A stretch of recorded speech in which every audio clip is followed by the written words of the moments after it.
Hello and welcome. My name is Karen and you're watching the Penny Counter. I had been on in someone's live during the week, and it was brought up about snowballing, and I tend to mention in each of my videos that I do snowball my annuals. And I just assume that everybody knows the terminology, and I put it at the end of my last video, like if anybody wanted me to explain it, that I would, do one of these today. So hopefully it makes some sense. It's quite early in the morning. My brain doesn't join me most of the time in my videos. I really don't think it's there this morning, but I have a couple of cheat sheets here with me, so hopefully we can get through it and I can make you understand how I do it. It's maybe not necessarily the right way, but it's just how I do it. Further disclaimer, I'm not a teacher, okay? COVID did teach me that I'm definitely not a teacher. So what I think I could be explaining could be complete gobbledygook, but we'll give it a go and see. So, first of all, I am just going to write some snowballing. 101. Okay, so I'm just going to put that away because I need that in a little bit. So whenever I first started this out in March, the first thing I looked at was my direct debits and what I could potentially cancel to save me money to begin with. I also then looked at what was a direct debit but could be moved to an annual. So this could be your car insurance, it could be your car tax, it could even just be like an Amazon Prime membership, things like that there. So things that you can't give up, that you kind of do need to keep. But instead of paying them monthly, you might look to pay them annually in order to save yourself some money. Normally my car tax, I used to pay my car tax annually, and then it kind of fell in quite a bad month, March time. So we have a lot of things sort of happening in March. So I then last year, I think for the first, decided that I would just pay my monthly, and I've continued it through for this year, but next year I might move back to car tax. The saving isn't much with that, but it's still a saving. The other one is my car insurance.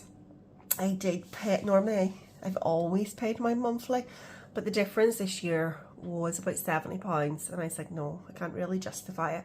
So I did pay it, and it was a dear year anyway. I think it was my car insurance I can't remember how much it was. See, this is the thing. I think it was either 370 or 380. It was maybe 380, but anyway.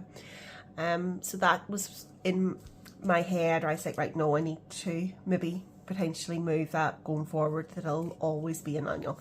So first things up was just to look at my direct debits. The next one that I looked, and also sometimes you get better deals if you pay things up front rather than direct debits. Sometimes you don't.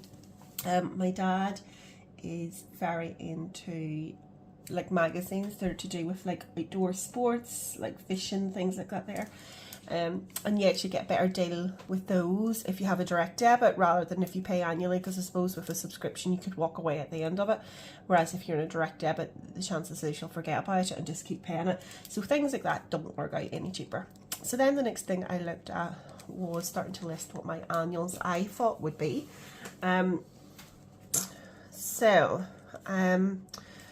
Christmas is always a big one. In a lot of households, it's something that I never really forecast how much I would spend. I start to buy towards the end of August, and then I spread it out. We used to go pre-kids, we used to go on holidays in November, towards the end of November, and we weren't home until mid-December. And so I always kind of liked my Christmas presents done early. Sometimes they were even wrapped and in the space by Halloween, which is amazing. I don't do that these days, but it was grand. So, sorry, I've just written down a couple of ones here.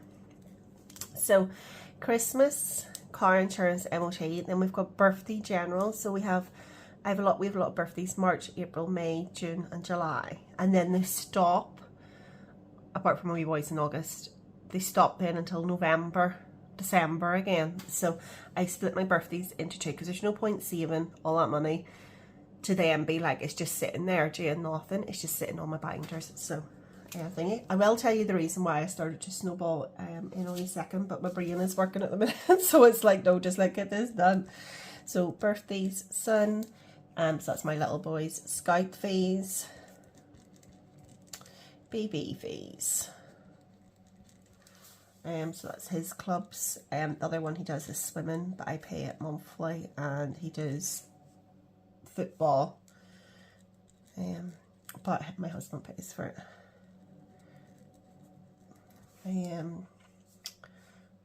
Birthdays.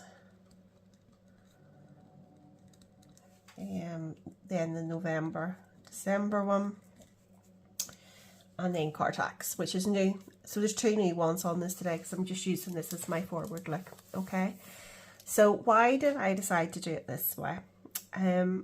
Initially in March I set out and did it the way that so many of you amazing people do it. I think I was just a bit too late to the game because I was putting this money here, here and here, and then I was looking at my birthdays going, I'm never going to get my birthdays in time. I'm not going to have enough money to cover these. So then I decided, no, let's just focus maybe particularly on one thing, get it over, then start to look at the other thing. So this is how I generally worked it out.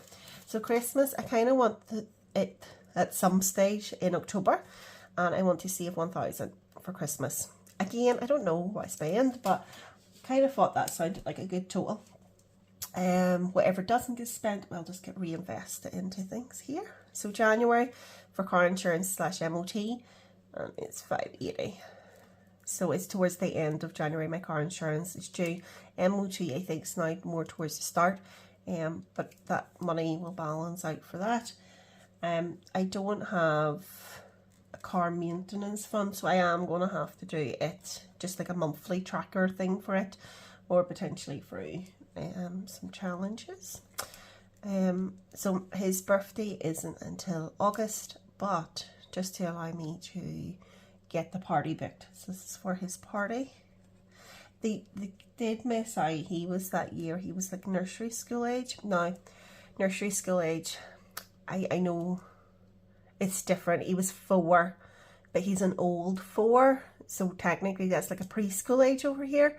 And then I think your nursery year is the same as RP1. I think that's, if you live in England, I think that's the way it is. But anyway, he was the year of COVID, and they missed out. There was no wee parties, there was no anything, I think, until he went into P2, and even later on in P2.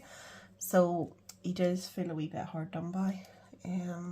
He got a big one last year, and it was good, except for the place we booked it for had lost my booking, and that's okay until you have 20 kids staring at you,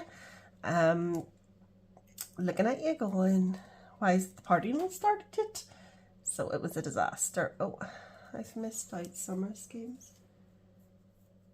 Yeah, summer schemes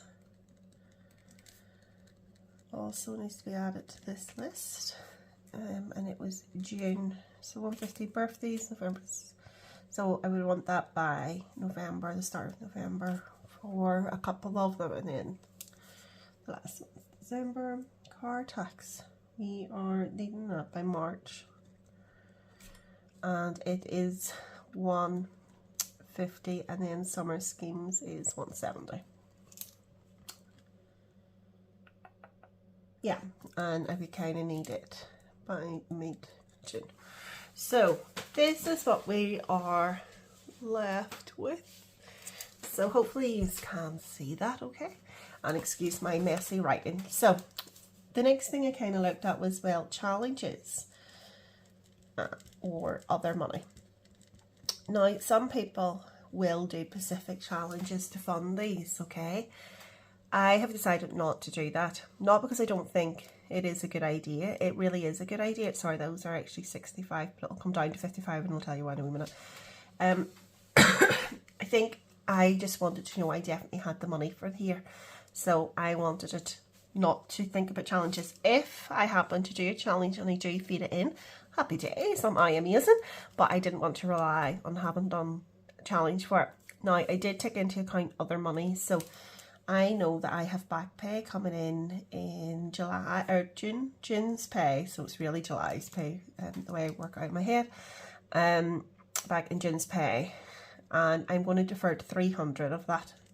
Now I've calculated out what I'm meant to be getting, but as you all know, my maths isn't great, so I could be wrong, and at that stage I will panic. I'll have to do a challenge at that stage, but anyway, I'm going to take the £300 off this, so that leaves that total at 700. And I don't think I am wrong. I think I should be okay for that one. So 700. So then what I did was added up everything. 50, 200, 65. Oh, sorry. Yes. So he had, that was for Scouse fees. So he had 60, the Scouse fees are £65. Well, that's what they were last year. So that's what we're basing this on. He had £10 left over in Scouts activities because they normally do an end of year trip. This year, because they did 2 trips at Christmas time, they decided that no, they were just going to finish up differently this year, and they've already finished. So I moved the £10 out of Scouts activities, and then I just put it into Scouts fees because that sort of seemed a more logical approach. So it's only 65 that's needed there. So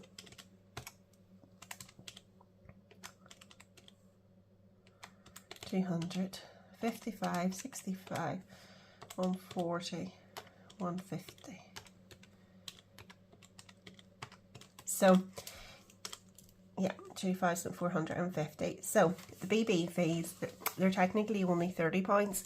However, they do like a collection week. So this is, they give you like a card, and it's their fundraising week, and you're meant to ask like friends and family for a donation, and that goes back to the BB. I don't really like asking people for money, so I have decided that because we pay the 65 to the Scouts, which is a very similar organisation, then that I would pay the same to the BB. So they'll get their £30 September, and then I think it's in around October, November, they'll get the other £35 onto that card. And I have, apologies, I have budgeted for that. Okay, so that is me to that stage. So if I go, so this is over right up till March. So this is over a 13-month period. So March to March. So March to February would be 12 months. Yeah. And then thinking, so 2450, divide that by 13. So it's roughly about £188 per month is needed. So because I kind of need it by sort of mid-ish March, I'm just going to round that up then. So my annuals then, it's £200 per month, and that is £50 per week.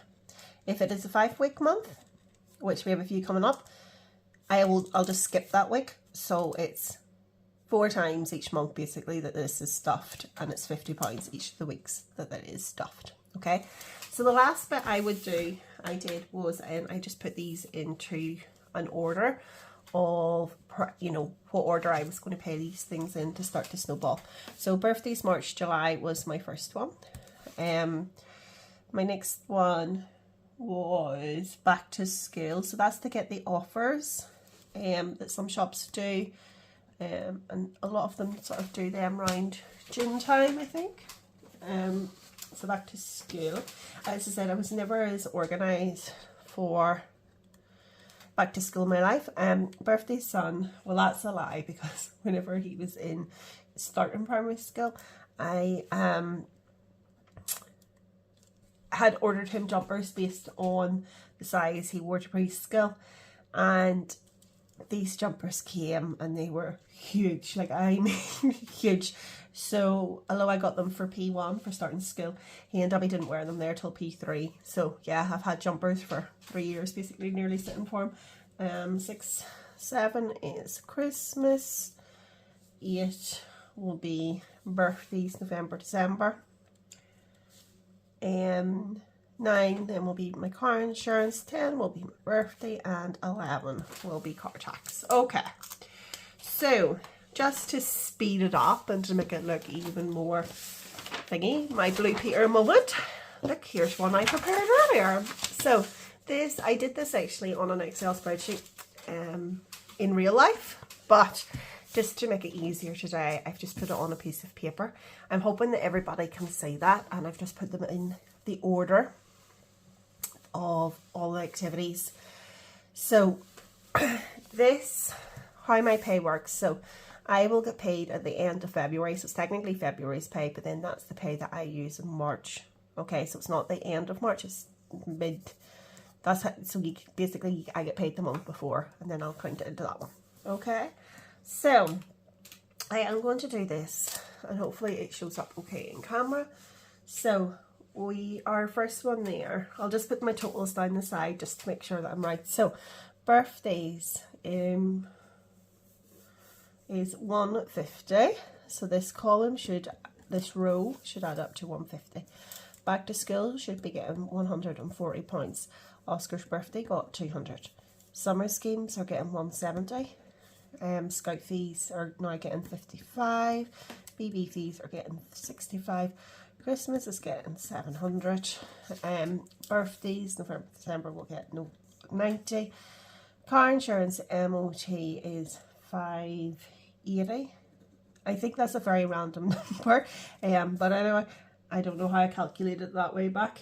Hobby is 150. And then car tax is also 150. So just to make sure that we're definitely on the right track here, and I'm not. 200, 170, 55, 65, 700, 90, 580, 150, 150. Oh, what did I do? 150. Do you know what I did? I looked up at the camera to check if I was even remotely in shot, and I got distracted. 700.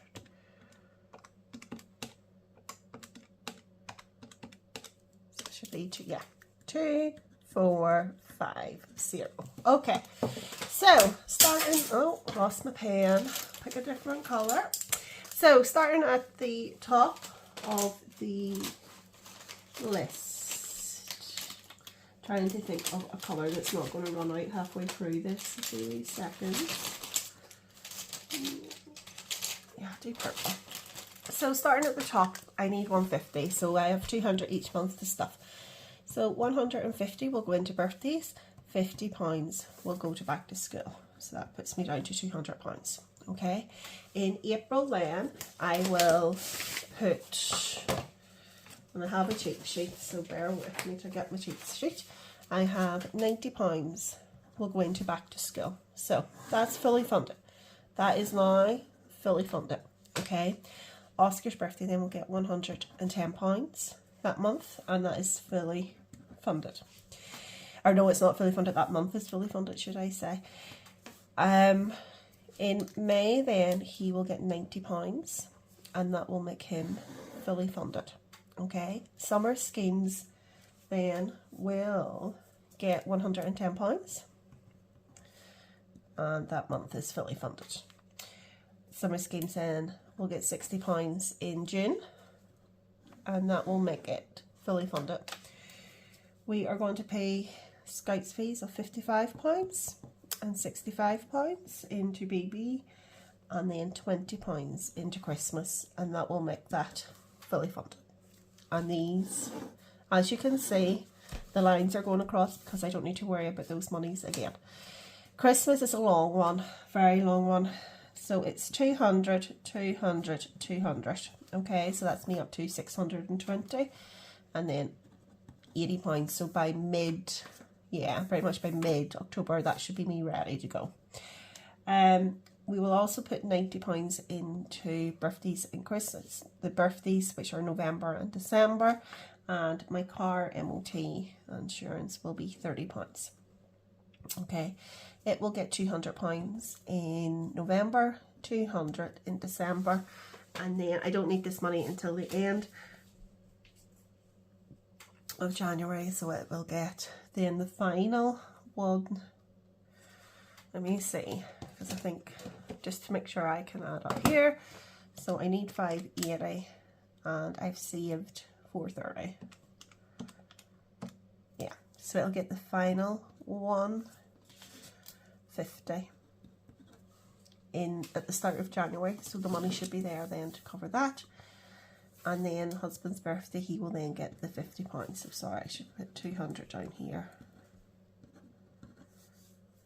Yep, what does that up to 200, 200, 200, 200. Okay, so that's fully funded and can forget about it. Oh, husband's birthday, he'll get 100 that month. 100 then will go into car tax as well. And then £50 will go in the first week of March to make it, and then it'll go back up to the top and we'll work our way back down for you again, okay?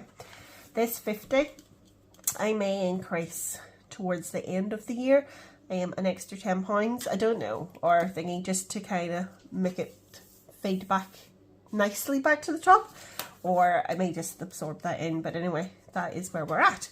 So hopefully you can see all that in shot, and that's the way I did it. I just started at the top in order and worked my way down. It's like a nice wee pattern the whole way down, and it meant that I didn't have money sitting in my wallet or in my binders, which wasn't immediately being put to use. It works for me, it might not necessarily work for everybody. Going forward next year, I maybe will change it up a wee bit.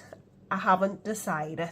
I haven't really decided what way I'll do it. I'm still kind of playing it month by month, but that is how I snowball.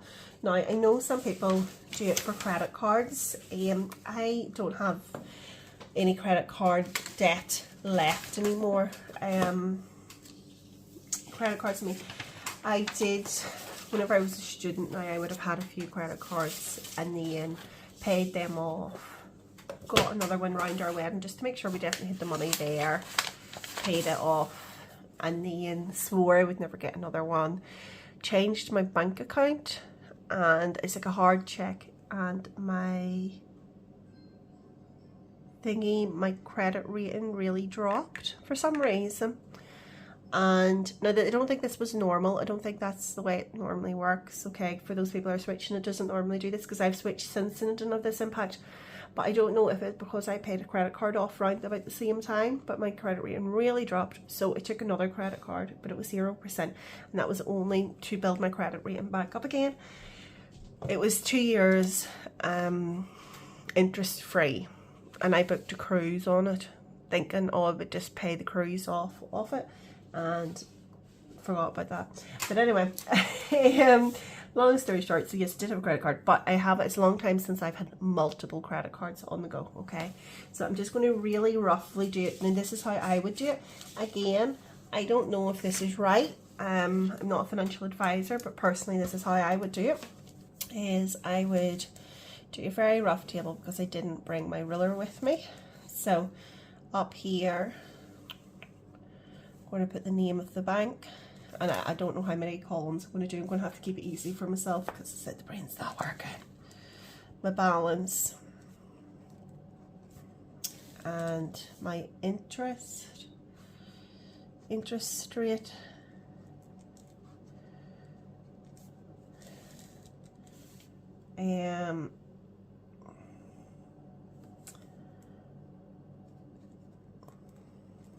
Monthly interest. This is only because I would want to know that. That was all. Once I got out of denial, I would want to know that. And then minimal payment each month. Okay, so for example, you had a Barclay card and the balance in it was, say, 500. I'm just picking this up. This is not accurate whatsoever. Interest rate's high in this one. It's 18.9%. I don't know why I put this column in because I'm I don't know why I put that column in. Minimum payment each month. Let us see. I'll come back to that column because I'm just going to make these up.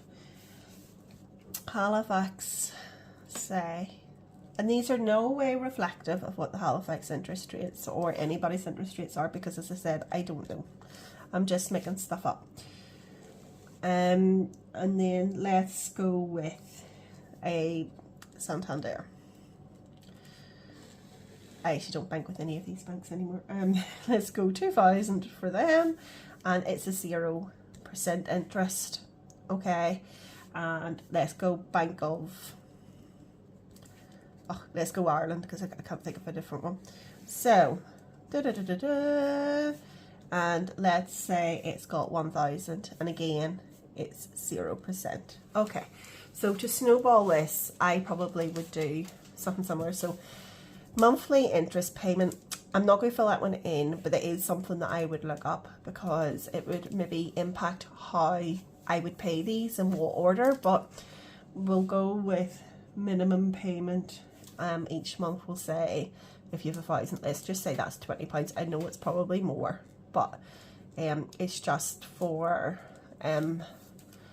a demonstration. So if it was 40, 80, say it's £90. Okay, so how I would work this, how I personally would do it, is I would go with looking at which one had the highest interest rate, and that would be, if we were to do the same table out again that I've just done, and I really should have brought a ruler with me, I would have put Barclay at the top, okay, because it's the highest. It's also got the lowest, so some people might be tempted to go with the higher balance with the lower slightly interest rate, because over time it would equate, but I'm thinking highest interest rate with the lowest balance, get that cleared, and then you would move on. So let's go January, February,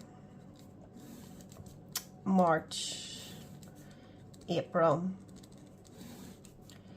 May, June, and then July.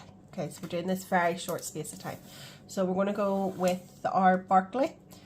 Then the next one I would go with then would be the Halifax, and then I would leave my two Santander, or the Santander Bank of Ireland. You could put them in the order of when that deal of the 0% runs out, but let's just say Santander runs out first, so let's put Santander and then Bank of Ireland. So the next thing is work out how much, so the minimum payment, say here each month is, and these are only figures to get something started, is say £160, okay? We are going to put £250 away each month. So £90 difference. So if I put then, yeah, so we are then going to, we're going to do the minimum payments of the Halifax, the Santander and the Bank of Ireland in January. So we are going to go with 90, 40 and 20. The first month then for Barclays, we're going to go £100. Again, the same will happen for these months. These months. So they're getting £100 the whole way across. I should have upped the thingy to make this a bit more demonstrative, but as I said, it's at this stage, forgetting about the interest rate, right, because you still have thingy. We'll say we have like £20 left, right, so we'll put the 20 here.